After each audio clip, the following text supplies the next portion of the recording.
Buff Audiobook Indonesia.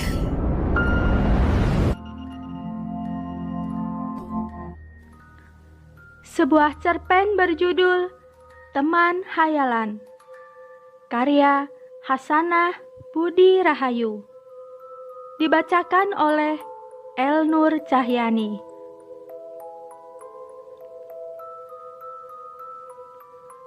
Mbak Lea, tetangga baruku mengernyit heran ketika matanya menangkap sosok putri kecilku yang tengah riang berbicara, meskipun tidak ada orang lain di dekatnya.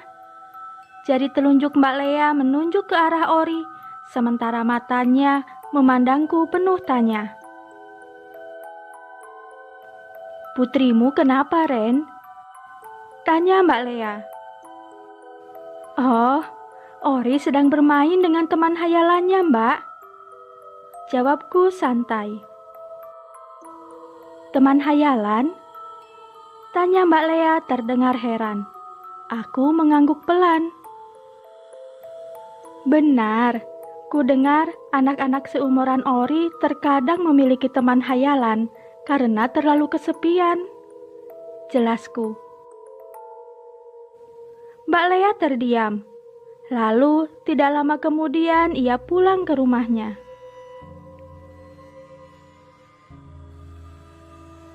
"Bunda, Bun," panggil Ori. "Iya, kenapa sayang?" tanyaku. "Kata Lodin, sebaiknya Bunda gak dekat-dekat tante itu. Dia jahat." "Lodin?" Aku menaikkan sebuah alisku heran. Ori mengangguk. "Lodin, dia teman Ori," jawab Ori. Aku terdiam sebentar, kemudian mengangguk pelan. Saat itu, aku sama sekali tidak terlalu memikirkan perkataan Ori dan tetap bergaul dengan Mbak Lea seperti biasanya. Pada suatu hari, "Ori, apa yang terjadi sama tubuh kamu?"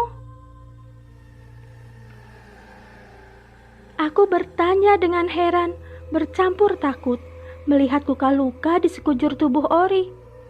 Aku tidak ingat putriku ini pernah terjatuh. Ori meringis perih. "Ini gara-gara Bunda," sentaknya. Aku terperanjat. Aku?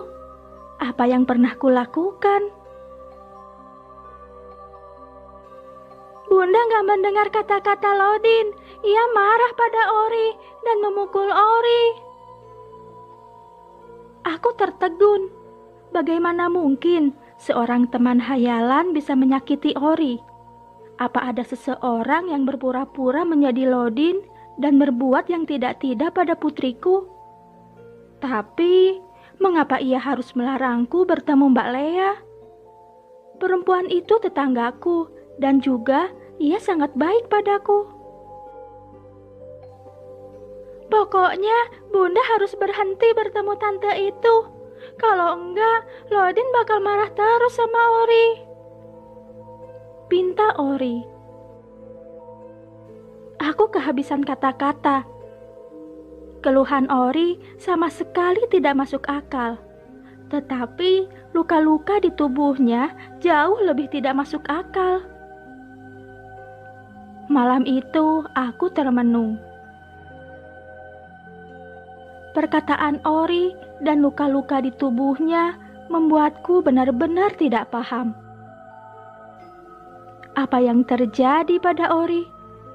Siapa Lodin sebenarnya? Dan bagaimana ia bisa menyakiti Ori? Pertanyaan-pertanyaan itu terus berkecamuk di pikiranku, membuat kepalaku berdenyut nyeri. Di tengah-tengah kebingunganku, aku mendengar suara langkah kaki. Aku mengembuskan napas kesal.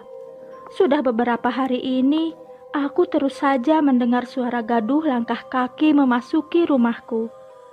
Namun, Saat aku memeriksanya, tidak pernah ada hal yang aneh. Aku turun dari tempat tidur dan berusaha melacak sumber suara.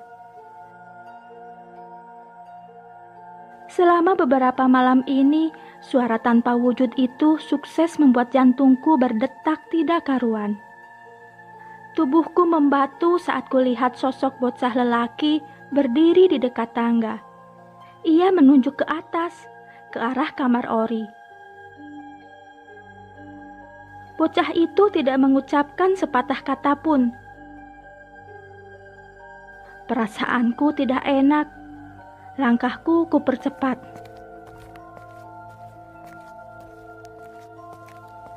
Ori. Ori, seruku.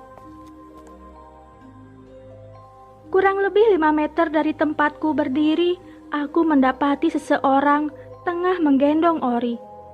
Sosok itu begitu ku kenali. Ia adalah perempuan yang selama ini membantuku. "Kemana Mbak Lea mau membawa Ori?" tanyaku. Perempuan itu mendengus lalu menjawab, "Bukan urusanmu. Yang kubutuhkan hanya bocah ini, bukan kamu." "Aku gak bisa membiarkannya. Ori adalah putriku." Aku bersikeras sambil melebarkan lenganku, berusaha menghalangi Mbak Lea. Perempuan itu berdecak.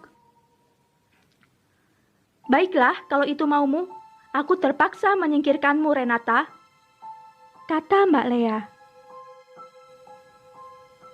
"Gak akan kubiarkan," tukasku lalu menerjang Mbak Lea. Perempuan itu dengan mudah menghindariku. Ia lalu mengayunkan kakinya menendang tubuhku.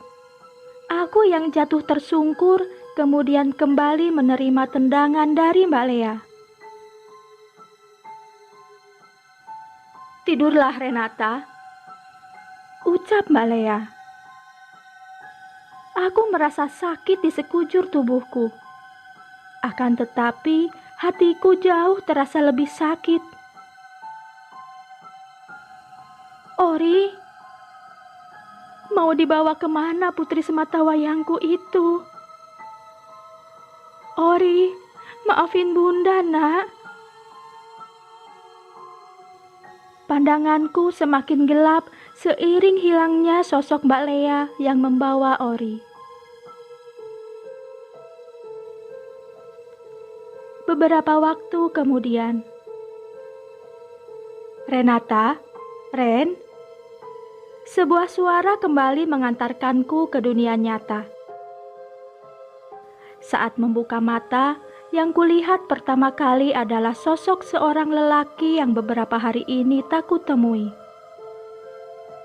"Mas Haris," panggilku lirih. Kurasakan air mata sudah menumpuk di ujung mataku. Kejadian semalam kembali terulang di dalam benakku, membuatku membenamkan diri ke dalam pelukan Mas Haris. "Kamu kenapa, Ren? Kok nangis gini?" tanya Mas Haris.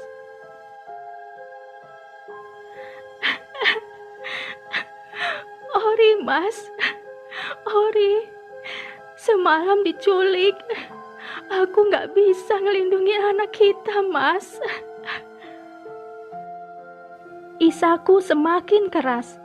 Rasa bersalah menyelimutiku begitu dalam. Penyesalan, kesedihan, kemarahan, dan frustasi semua menjadi satu. Aku bahkan tidak berani menatap mata Mas Haris. Ia mungkin merasa kecewa pada perempuan yang tidak bisa menjaga putri sematawayangnya. "Ren."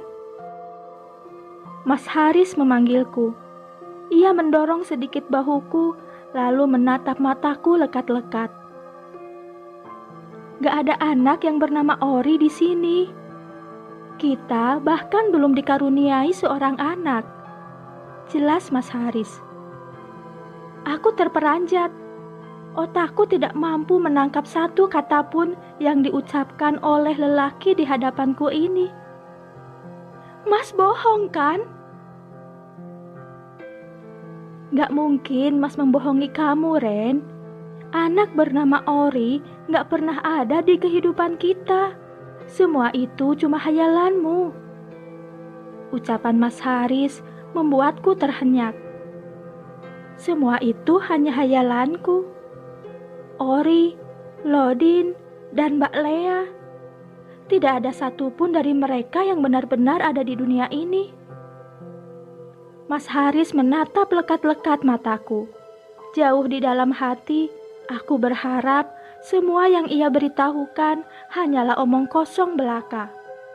Mungkin saja tiba-tiba lelaki ini berkata, "April Mop," sembari tertawa dan memastikan semua baik-baik saja. Namun, sekali lagi semua itu hanyalah harapan kosong. Tatapan matanya menandakan bahwa Mas Haris serius dengan ucapannya. Mas, aku kehilangan kata-kata dan hanya bisa menitikkan air mata. Semua ini terasa begitu nyata untuk dikatakan hayalan belaka. Mas Haris lalu menarik tubuhku dalam dekapannya. Maafin Mas Ren, harusnya Mas berada di sisi kamu saat kamu membutuhkan Mas. Kamu baru saja sembuh dan Mas malah meninggalkanmu untuk bekerja. Bisik Mas Haris terdengar begitu pilu. Maafkan Mas Ren. Lanjutnya, aku menggeleng masih dalam dekapan Mas Haris. Tidak, ini bukan salahnya. Ini sepenuhnya kesalahanku karena tidak bisa lepas dari rasa sepi. Mas Haris gak salah sama sekali. Jadi tolong jangan salahkan dirimu, Mas. Ucapku. Sebaiknya kita meninggalkan rumah ini, Ren.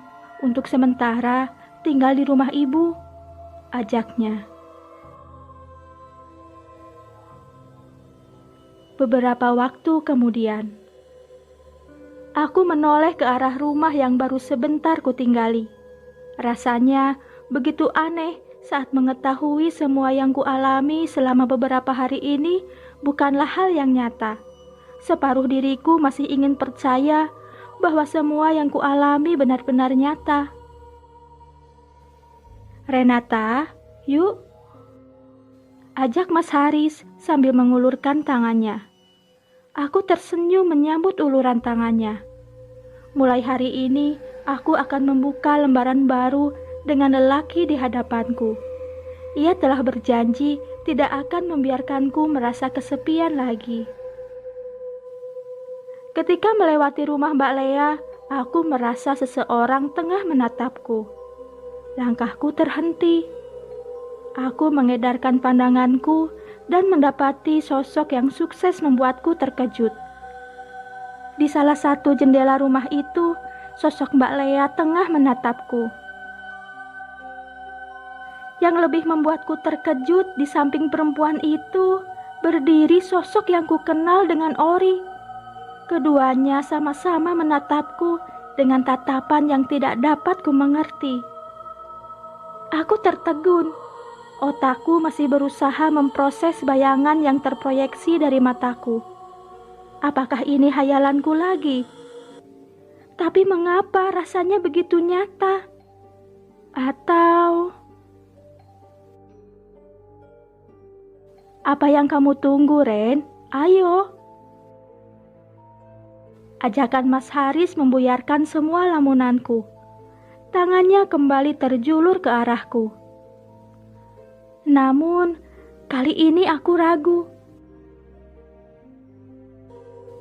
Dari mana aku yakin lelaki di hadapanku ini bukanlah hasil dari imajinasi?